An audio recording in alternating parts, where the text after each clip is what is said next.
Hey, it's Mike Stiles. Here's the Content Marketing Quickie for the week ending February 18th. Making content for mobile? Good. That's very smart of you. But that content will get a lot farther if you understand how people are using mobile, especially your millennial target. Invoca's Amber Tiffany gives the results of a study they did and learned if you want millennials' total focus, good luck with that.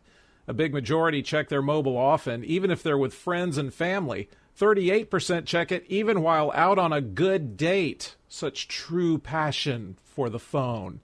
Messaging and calling are the top activities, which means, yes, that beats out social, videos, photos, and email. In fact, when asked which method they prefer for contacting businesses, 66% said a phone call.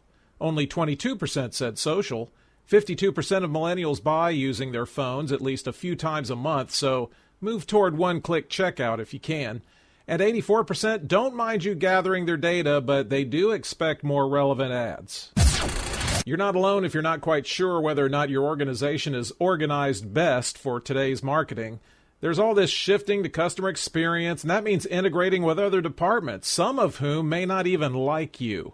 At Creative Katrina gives us the rundown from a report by the Economist Intelligence Unit, and over 80% of marketing execs say, yup, they need a restructuring all right. 29% say they need that like urgently. 75% of marketers say in the next 3 to 5 years, they'll be responsible for the whole customer experience across the whole customer journey.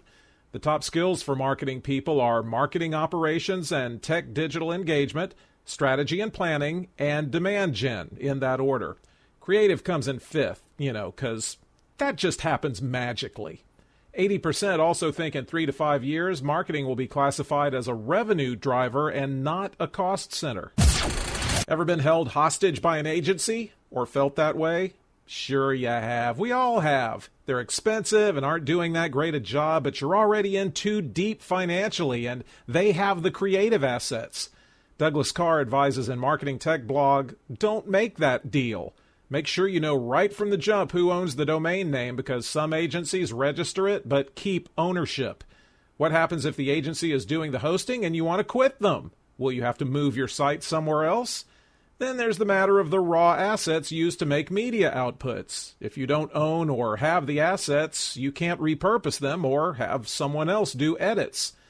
Again, it's not that agencies are evil, but some will charge the lower prices that you want in exchange for them keeping ownership of the assets. Were you in social marketing 7 years ago? Remember how thrilling it was? It was a revolution that had the potential to change almost everything. Back then, 5.6% of marketing budgets went to social. In the next 5 years, it's supposed to be around 20.9%. As they say, woohoo! But you know how many marketing leaders say social contributes very highly to the company's performance? 3.4%. That's it. 3.4% say social is doing anything big. Christine Moorman and the CMO survey offer up a few reasons why this might be happening. 1, social efforts aren't integrated with other marketing channels. 2, social customer data is not being combined with other customer info. And 3, quantitatively proving social's impact is still elusive. There's a feeling that it's doing something, but who knows? You got some really swell content. Now it's time to distribute it on social. Which network is going to do the best job of it? The answer is always, it depends. But TrackMaven did some analysis across 50 million pieces of paid and organic content that will give you a little head start. They learned brands got 3 times the engagement for content they shared on Facebook as compared to what they put out on Twitter. Amy Gessenhughes goes on to report Pinterest took it right on the chin, with a 49% engagement drop over the course of last year. The king of average engagement rate where brand content is concerned? Instagram. Although that ratio with Instagram videos and pictures dropped 31% and 36% respectively.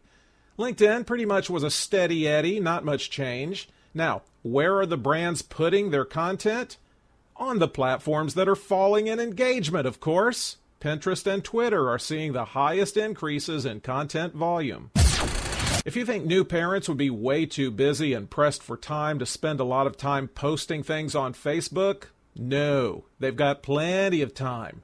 And the evidence is all those posts about baby that rival puppy content. In fact, a Facebook IQ study with Sound Research and Ipsos Media CT tells us parents around the world post 2.3 times more photos, 2.9 times more video, and 1.8 times more updates than the rest of us. David Cohen writes that, you know how you might think the public gets tired of posts about those little grown-ups? Well, they don't. Those posts get 37% more interactions from relatives and 47% more from friends. Friends care more than grandma does. And here's one for you. When is the best time to post obsessives? If you want to reach new parents, try 4 a.m. That's when they start accessing Facebook on mobile, and it peaks at 7 a.m.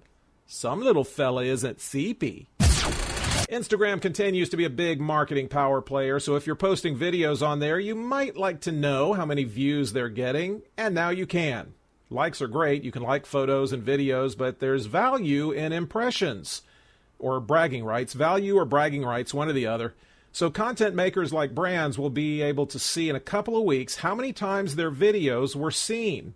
If that sounds familiar, you get a cookie because you've used YouTube and Vine. Instagram's internal data shows that in the last 6 months, eyeballers spent 40% more time watching videos on the platform. And they've got 98 of the Fortune 100 using it, so they've got to start giving them more and better metrics. There's nowhere I won't look for content marketing tips and advice, and that includes the Medical Marketing and Media website. Damn it, Jim, I'm a doctor, not a marketer. Well, recently they were talking about how to get people to share and amplify content, only they call it propelling content. I mean, if medical marketers can't make something go viral, who can? Philip Chen of Langland says it's overly simple to think good content is good enough. It has to be emotionally compelling, and those opportunities are rare. Rob Bean of Burns Marketing says if you empathize with your customer, you'll know what content they want and need. And John O'Brien, VP at Merkel Health, says connecting through and having the same personal values as your customer will have them propelling. Let's talk about my old industry of radio. I know you're getting ready to place that big broadcast radio ad buy for your brand, but radio sells digital too, and a new report for the Radio Advertising Bureau by Burrell Associates says the industry grew digital ad revenue 11.4% last year, up to $550.8 million. Digital Content Next reports the average station made $231,200, somewhere around there in 2015. By the end of this year, digital ads could make up 6.5% of a station's overall revenue. And it's not just banner ads and online stream audio ad insertions. They're selling website design, SEO services, getting into all kinds of things beyond traffic reports and bad seats at sporting events ticket giveaways. Is radio a threat? How much of locally spent internet advertising does a cluster of stations pull in? 0.26%. And now you know the rest of the story. Facebook Instant Articles, they're so instant. They load so fast and look so good and clean that users are far more likely to click the link and read the content, and they open up in the Facebook app environment, not in a web browser. You're smart, so you know what they're doing, keeping people on Facebook. But they're protecting the user experience because ads have to be separated by at least 350 words or can't exceed 15% of the content. Josh Constein points out that also the design prohibits links that do things for publishers like recirculate traffic and get people to act on CTAs. So it's a real trade-off, and publishers have to figure out what's best for them. Anyway, they're moving beyond their publishing partners and making it open for all publishers April 12th. So start figuring out if it'll help you or hurt you. That's it. The transcript is at MikeStiles.com.